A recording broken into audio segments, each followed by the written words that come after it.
Hello?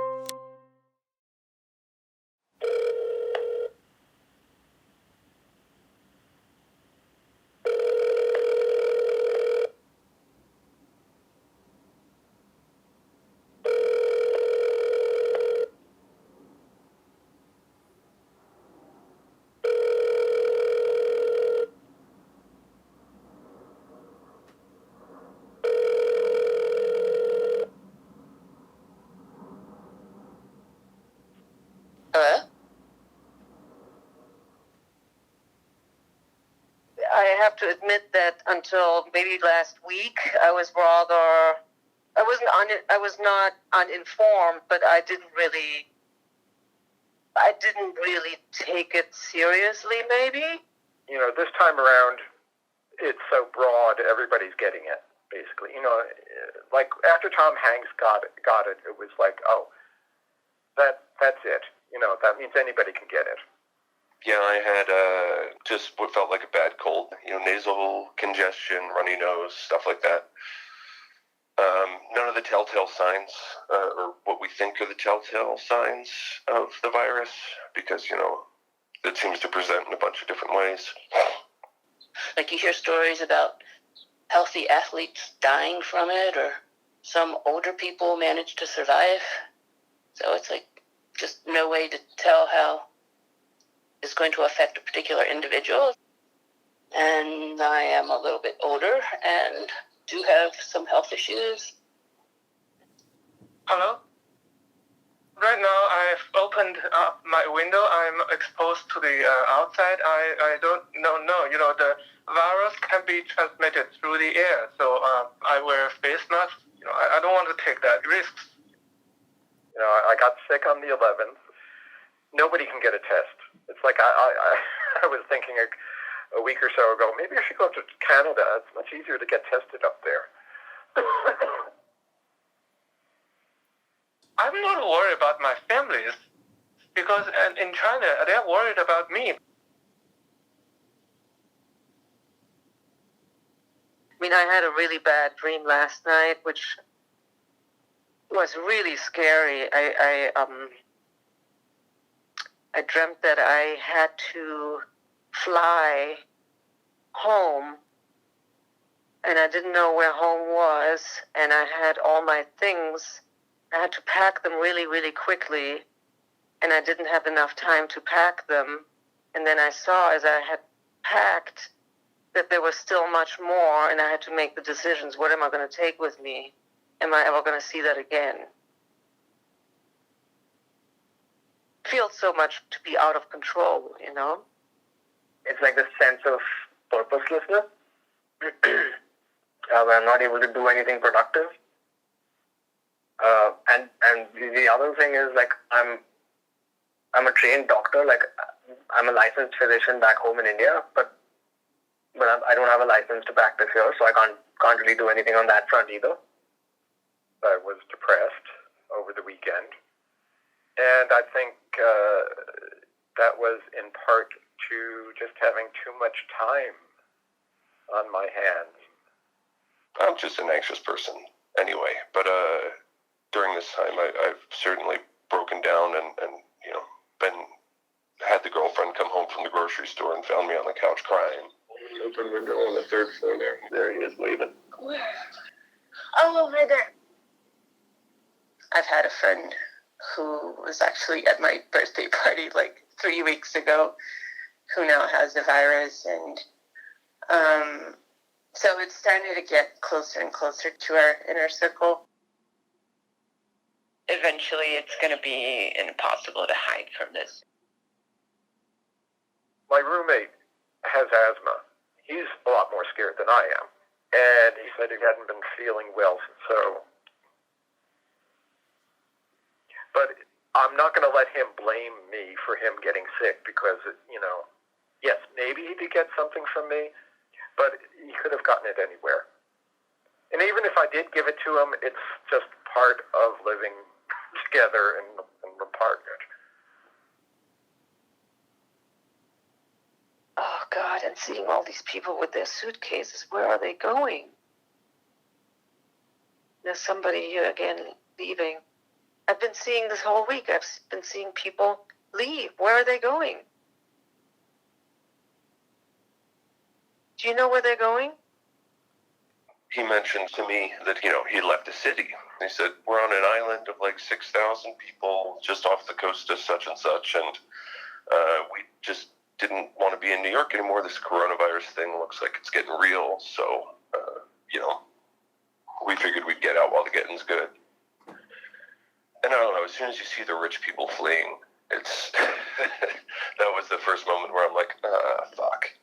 It just astonishes me because in China, people get tested very often, and when you find someone that carries the virus, that person can be quarantined so that the spread of the virus from this particular person can be stopped. Otherwise, if you let these people carrying the virus just going around in the public, and you don't know where they are, and if you don't know who carried the virus, naturally, obviously the spread of the virus will accelerate. Just the dearth of leadership at the federal level is just so frightening. Even the best informed among us don't seem to really know what the hell is going on, which is, usually the case, but it's just more apparent now. It'll be interesting once this is over, if anybody brings up a lawsuit against him, once he's out of power, of course, that he was responsible for these many deaths. Sort of a class action suit of survivors. Healthcare professionals and everybody, from the cleaners all the way up to the doctors, are being treated is just, to me, horrific. So. I was just talking to a friend yesterday. He's a resident at a hospital in Brooklyn. He was telling me that there's someone dying every hour. They have a refrigerated truck outside their hospital because their morgue doesn't have space to store bodies. This is taking like a real heavy emotional toll on them. I think it's interesting also to see who the real essential workers in our society are, I feel bad for the people that are out there delivering all these packages right now.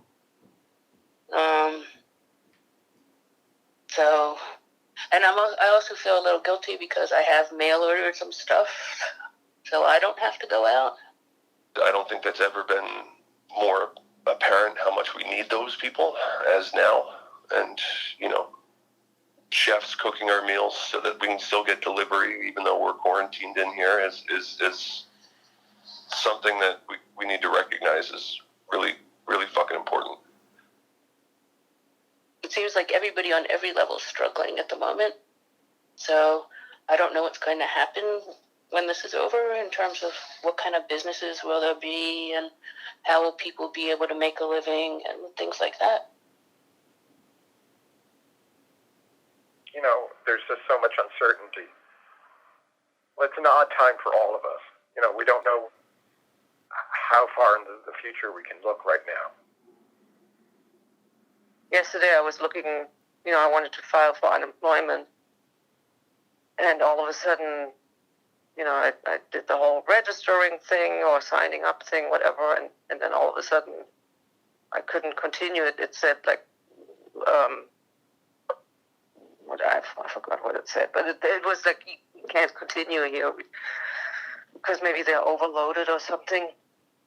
A lot of people do not have a lot of money in their bank account, and when they lose their jobs, when they do not have income, how can they afford their rent and food? This situation cannot last long. Yeah, it's really hard to say. I hope it's not as parallel to the early 20th century, with the Great Depression and everything, but people are saying it may be, which is like, oh my God. Fundamentally, society, civility, all of it is just sort of, in real life, I think it's not a facade, but it's flimsy. It's the difference between us being nice to one another and robbing one another is just a matter of degrees.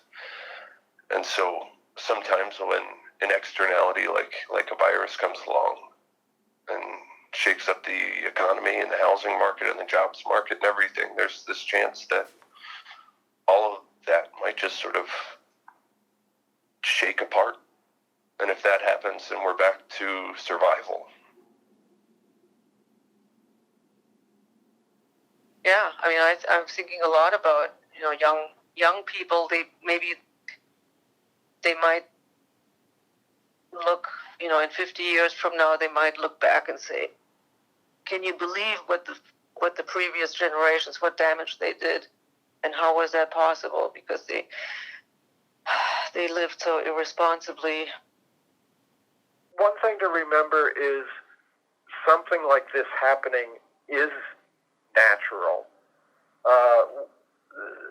Humans have faced various epidemics and pandemics, but we still made it through. These things are kind of bound to happen, This is just the way biology works. Survival's an innate drive, so I don't think anybody ever really wants to die. But this is being brought front and center, that we have to confront our mortality. And it is scary, yeah. I want to travel so much more. I want to, start a family. I want to have kids. Yeah, so there's still so much,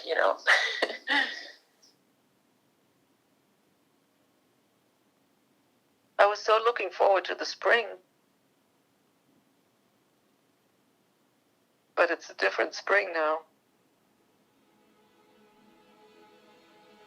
I don't think it makes sense to most people, really. I think we're all feeling our way through trying to make sense out of what's going on.